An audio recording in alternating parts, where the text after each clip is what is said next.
kami dari kelompok 1 dengan saya sendiri Sylvia Rahmi NIM 2110104 dan rekan saya Prayoga dengan NIM 2101103. Dengan saya Dinda Mentari Irfania dengan NIM 2101100. Dan saya Catur Sadap Hussein dengan NIM 2101107. Kami akan menjelaskan tentang upaya pengelolaan di sektor hulu migas yang dilaksanakan secara terintegrasi pada seluruh rangkaian kegiatan investasi. Pengelolaan lingkungan di sektor hulu migas.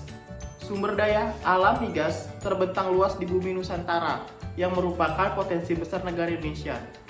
Kondisi tersebut merupakan aset yang sangat mahal dan sekaligus sebagai faktor keunggulan kompetitif yang tidak dimiliki oleh setiap negara. Salah satu manfaat pengelolaan lingkungan di sektor hulu migas yaitu untuk memahami kegiatan industri migas di sektor hulu dan hilir. Adapun rangkaian upaya pengelolaan di sektor hulu migas yaitu yang pertama persiapan atau peroperasi yang merupakan tahap yang sangat penting untuk mengumpulkan persediaan petroleum land. Yang kedua yaitu eksplorasi, di mana eksplorasi ini dapat dilakukan dengan menggunakan 5 survei. Survei yang pertama yaitu survei geologi, yang kedua survei geofisika, yang ketiga survei gaya berat, yang keempat survei magnetik, yang kelima yaitu survei seismik. Rangkaian selanjutnya yaitu produksi. Untuk mencapai produksi optimal memerlukan pengembangan dan program-program operasi berdasarkan pada pengetahuan mengenai sifat-sifat cadangan dan distribusi cairan dalam formasi batuan. Rangkaian yang terakhir yaitu post produksi, di mana ada 3 tahap, yaitu tahap pertama primary recovery, yang kedua secondary recovery, dan yang terakhir yaitu tertiary recovery.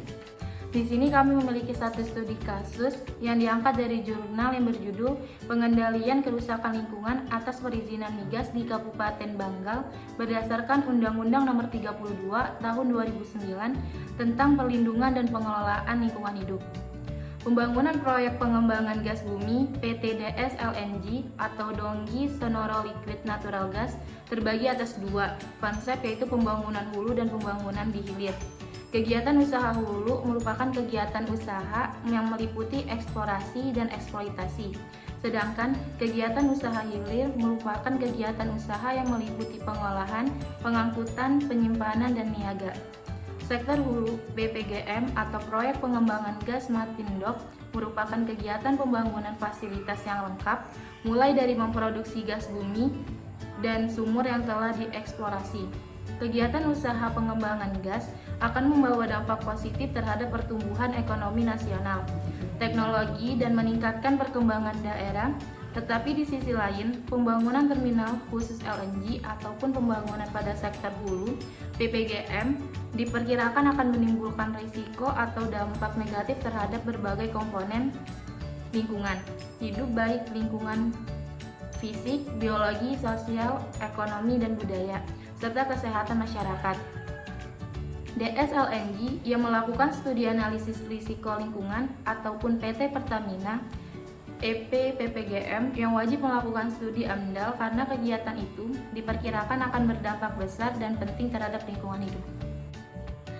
Baik, jadi di sini saya akan menjelaskan tentang resiko lingkungan atas pengolahan pengembangan gas PT DSLNG yang dimana ada beberapa tahap, yaitu ada tahap prakonstruksi, penerimaan tenaga kerja di sekitar lokasi terminal khusus LNG di Desa Uso, dan yang kedua itu ada tahap konstruksi yang dimana ada beberapa bagian, ada mobilitas dan demobilisasi peralatan, ada konstruksi terminal khusus LNG beserta fasilitas pendukung atau tapak proyek terminal khusus di Desa Uso, dan yang ketiga itu ada tahap beroperasi, yaitu penerimaan tenaga kerja untuk masyarakat sekitar Kecamatan Batu, Kecamatan Kintom, Kabupaten Banggar, dan sekitarnya.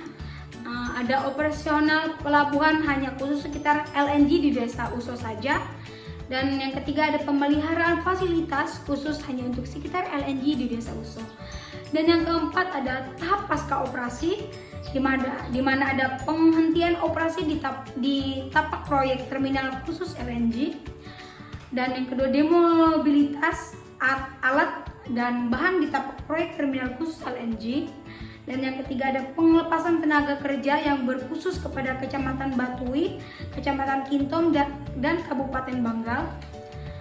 Jadi seperti yang saya jelaskan tadi, dapat disimpulkan bahwa kategori semua aspek lingkungan sensitif tersebut sudah sesuai dengan besaran dan resiko yang ada, sehingga resiko-resiko tersebut harus dikelola dan dipantau oleh pihak Merakarsa PT DS LNG.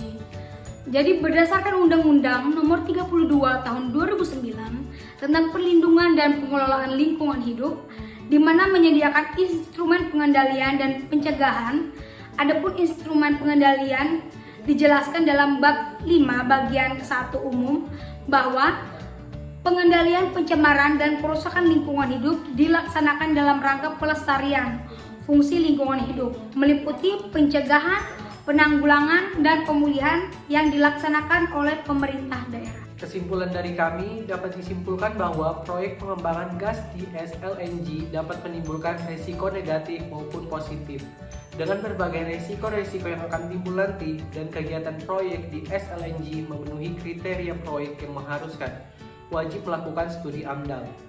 Risiko itu meliputi 3 tahapan, yaitu tahapan konstruksi, tahapan operasi, serta tahap pasca operasi, baik terhadap komponen lingkungan, fisik, kimia, biologi, sosial, ekonomi, dan kesehatan masyarakat. Saran dari kami, sebaiknya untuk tugas laporan selanjutnya, dosen pengampu dapat memberikan tugas untuk turun langsung ke lapangan agar mahasiswa dapat melihat langsung bagaimana keadaan lingkungan lokasi tersebut. Sekian penjelasan dari kelompok kami, kurang dan lebihnya mohon dimaafkan. Akhir kata, wassalamualaikum warahmatullahi wabarakatuh.